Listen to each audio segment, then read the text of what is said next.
Так много обещали и ничего не сделали. Досмотрите это видео до конца, и вы узнаете, как из-за глупости властей таджики могут вновь оказаться зимой без тепла и света. Подписывайтесь на наши обновления и точно будете в курсе всего самого актуального. В Душанбе завершается 6-й ежегодный международный конгресс и выставка «Гидроэнергетика. Центральная Азия и Каспий-2022». Мероприятие проходит в столичном отеле. В конгрессе собрались более 200 участников, представителей ведущих предприятий по возобновляемой энергетике, инвесторов, технологических лидеров из Таджикистана, Узбекистана, Азербайджана, Казахстана, Грузии, Армении, России, Кыргызстана, Германии, Франции, Польши, Бельгии, Китая, Великобритании, Люксембурга, Турции, Ирана, Сербии, Швейцарии, Канады и других стран. Выбор места проведения мероприятия организаторы связывают с внушительными гидроэнергетическими ресурсами Таджикистана, которые оцениваются в 527 миллиардов киловатт-часов в год. Таджикистан занимает 8-е место в мире по гидроэнергопотенциалу, уступая лишь Китаю, России, США, Бразилии, Заиру, Индии и Канаде. В настоящее время в Таджикистане действует 11 крупных и средних ГЭС, а также около 300 малых ГЭС, общая установленная мощность которых оценивается в 132 мегаватта. Конгресс «Гидроэнергетика. Центральная Азия и Каспий», организованный компанией «Восток Capital»,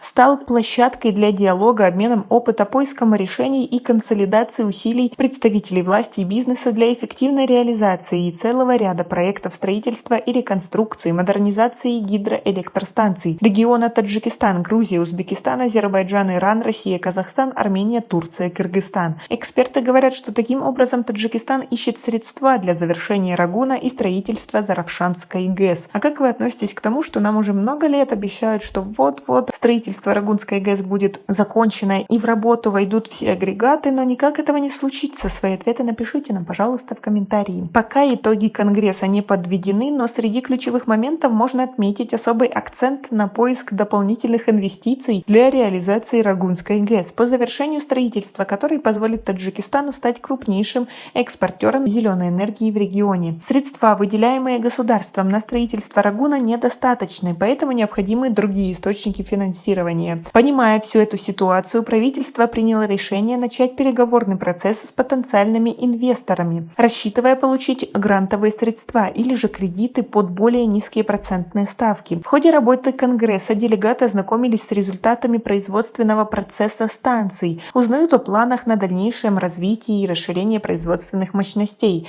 а также пообщались в неформальной обстановке. Таджикистан на Конгрессе представил также проекты реабилитации Нурекской ГЭС и строительства 2 ГЭС на реке Заравшон совместно с Узбекистаном. Отмечается, что первая фаза проекта по восстановлению Нурекской ГЭС, финансируемого Всемирным банком, Азиатским банком инфраструктурных инвестиций и Евразийским банком развития, была начата в марте 2019 года. Совет исполнительных директоров Всемирного банка утвердил дополнительное грантовое финансирование в размере $50 миллионов от Международной ассоциации развития для 2-го этапа проекта. Полное обновление станции произойдет за 10 лет. Что касается строительства 2 ГЭС на реке Заравшон, проект по возведению объектов будет реализован в 2 этапа. На первом построят ГЭС Ювон мощностью в 140 мегаватт, которая будет вырабатывать 800 миллионов киловатт-часов электроэнергии. Прогнозируемая стоимость $282 миллиона. На втором этапе ожидается строительство гидроэлектростанции Фандарю, стоимость 135 мегаватт, мощностью 135 мегаватт и стоимостью около $270 миллионов, способность вырабатывать 600 миллионов киловатт-часов. Но пока это все только мысли и планы, и чтобы все это получить и реализовать, Таджикистану нужно зарекомендовать себя на международной арене и никак не оплошать с кредитами, чтобы достроить все, что они запланированы. Ведь несмотря ни на что и несмотря на наш потенциал, лимит электроэнергии в стране сохраняется до сих пор. Как вы к этому относитесь? Свои ответы напишите нам, пожалуйста, в комментарии. У нас пока на этом все. Оцените наше видео подпиской и лайком. До скорой встречи.